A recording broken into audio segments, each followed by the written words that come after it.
All right, let's talk about something that's at the very heart of any project, big or small, the estimate. It's the foundation, the starting block for everything that comes after. Get it right, you're on the path to success. But get it wrong? Well, that's when things can go sideways fast. I'm gonna bet you're nodding your head right now. We've all seen it happen, right? The home renovation that somehow costs double the original quote, or the software project that's a year behind schedule. It happens so often we almost expect it, but it's usually a symptom of a problem that started way back at the very beginning. In the world of project management, the ultimate disaster is creating what's known as a white elephant. Think about those giant, gleaming Olympic stadiums that are completely empty just a few months after the closing ceremonies. They become these massive, expensive burdens, all because the initial plan, the initial estimate of their value and cost was way off. And the stakes here are incredibly high. We're not talking about just being a little late or a few bucks over. Poor planning can literally lead to disastrous results and hundreds of millions of dollars in project losses. That's why getting the estimate right isn't just a nice-to-have, it's an absolute necessity. Okay, so if a bad estimate is the disease, a good estimate is the cure. But what really separates a professional, solid estimate from just, a shot in the dark? Let's dig into that. So here's the formal definition.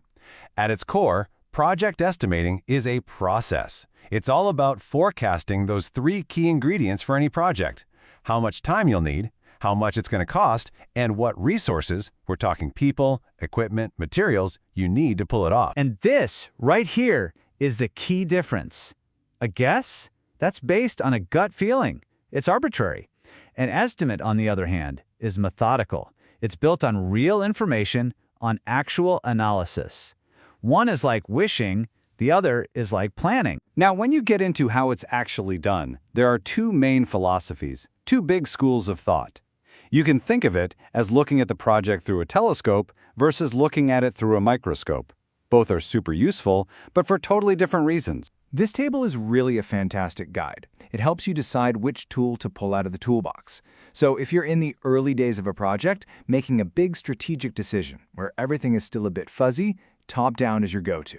But if the cost and the schedule are absolutely critical, or say you're signing a fixed-price contract and the customer needs all the details, then you have to go bottom-up, no question. So a top-down estimate is your quick and dirty, big-picture number. It's when a senior manager draws on their experience and says, a project like this one, it's usually in the ballpark of $1 million. It's great for initial conversations, but it's not something you'd want to bet the company on, because it lacks that deep detail. Then you have the bottom-up approach, which is the complete opposite. This is where you roll up your sleeves. You take the entire project and you break it down into the smallest possible tasks. You estimate the cost for every single one of those little pieces, and then you add it all up. Sure, it takes more effort, but the number you get is way more accurate and creates real ownership among the team doing the work. To really see the difference this makes, let's walk through an example. Forget theory for a second.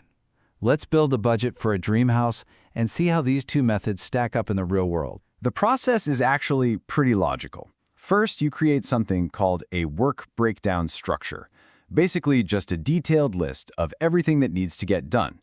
Then, you estimate the cost of each of those little work packages, and finally, you just add it all together to get your total. Simple as that. So here's our project, a 2,900 square foot home. That's the big picture goal. Now let's see how our two different estimating methods would tackle this. So, the top-down estimate is easy. You take the square footage, 2,900, you multiply it by the average local cost, we'll say $120 a square foot. And just like that, you get an initial budget of $348,000. It's a number. It's a starting point, but we can do so much better. And here's where the bottom-up approach shows its power. When we break the project into those smaller pieces, we uncover opportunities we would have missed. It turns out one of the owners is a retired plumber and can handle all that work. The other owner can take care of the interior decorating. Just by identifying these few things, they find almost $50,000 in savings. That's a game changer. And there it is. The final bottom-up estimate is not just a lower number, it's a more real number. It's a detailed plan that, in this case, saved the family a ton of money and made their dream home an actual reality. Now, of course, not every project is building a house. For something complex, like software, the breakdown can get incredibly technical. This is an example called function point analysis. You don't need to get bogged down in what it all means, just appreciate the level of detail. They're counting every single input, output, file, and interface. But here's the thing, the underlying idea is exactly the same as building that house. It doesn't matter if you're counting bricks or you're counting computer files.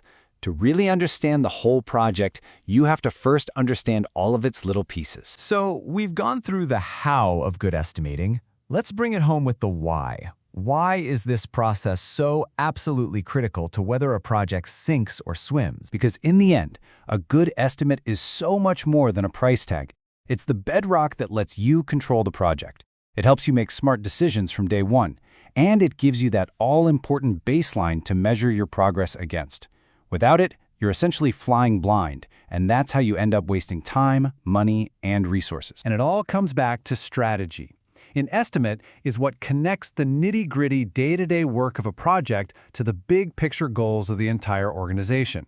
If that link is broken, you could run a project perfectly, but it's still a waste of resources if it wasn't meeting a real customer need in the first place. So, I'll leave you with this question to think about.